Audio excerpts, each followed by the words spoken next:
Hi guys, today I want to talk about the 4S system that I like to reflect on when I am working on a goal. The truth is, when we're moving towards our vision or towards our goals or towards things that we desire, we can often get distracted by limiting beliefs, by mindset blocks, by external factors, by all of these things. And so one thing I like to do is I like to journal on the 4S's, which you'll learn here in a moment, to really take time to reflect on the things that I want to focus on that give me the momentum I need to be able to see the entire goal through. So what I'm getting ready to do is I'm going to walk you through this 4-quadrant system. And the best part is you don't need a fancy PDF or anything to do it. I make these templates, I use them with clients and all type of things, but you don't need a fancy thing to do it, a PDF to do it. You can just take a sheet of paper and break it into 4 quadrants. And then I'm going to have you list these out, okay? So in the top left column, I'm going to have you put strengths. Next to that, I'm going to have you put struggle, then success, and then set on. So when you're breaking down your goal, what you want to think about is what makes you strong and what makes you stand out. I think a lot of times we can focus on all the reasons that we shouldn't do it. Oh, I shouldn't become a coach because, no one will ever want to buy from me, or I'm not confident enough. Don't focus on the things you don't have. Tune into the strengths that you do have. Remember, your authenticity is literally your greatest asset. Next, we have struggle.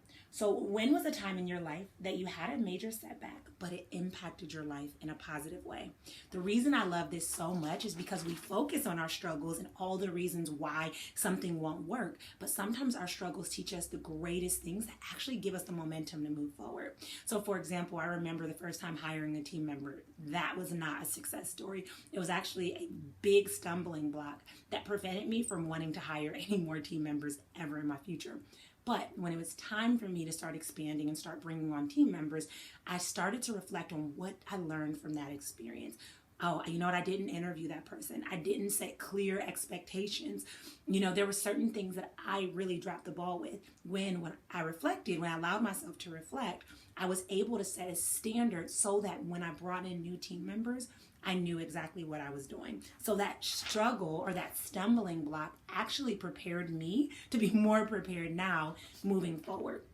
So instead of focusing on the reasons your struggle should keep you stuck or stagnant, focus on the reasons that your struggle has given you resilience, has given you strength, and has given you the tools you need to actually be more prepared for this goal than you can imagine. The next one is success. So what is a win that you're really proud of? And I love this because it's easy to focus on all the things that we don't have going for us or comparing ourselves to other people. But when you tune in to what has made you successful in the past, you realize that you have so much to offer. So much to offer this goal, so much to offer yourself, so much to offer your vision, all the things. So for me, when I was doing this 4-quadrant system, one of the things that I talked about with my success is that I had certifications, right? I had gone through different certification programs and had a huge knowledge base that I was going to be able to offer to my potential clients. When I was writing my book, one of the things that I had done that was very successful is I had written a dissertation. I'd worked really, really hard to write a dissertation. And so I knew that I had some success with a dissertation. Was it easy? No.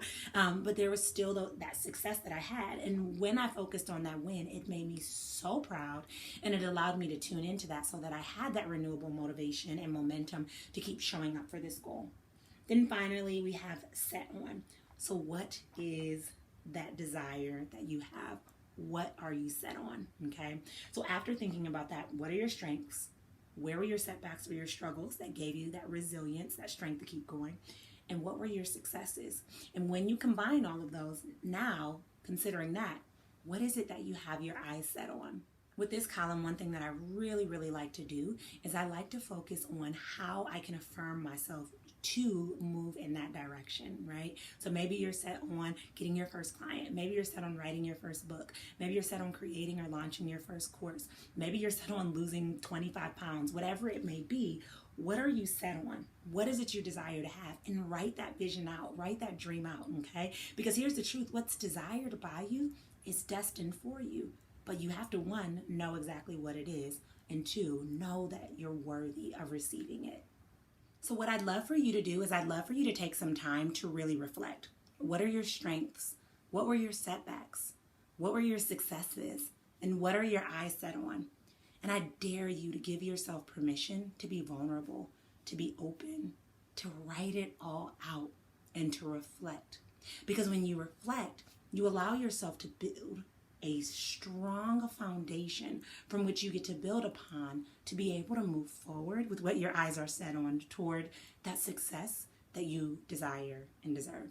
So go ahead, dive in, and get started. And I hope you have so much fun. I hope it's so insightful. And I already know it's going to be truly transformative.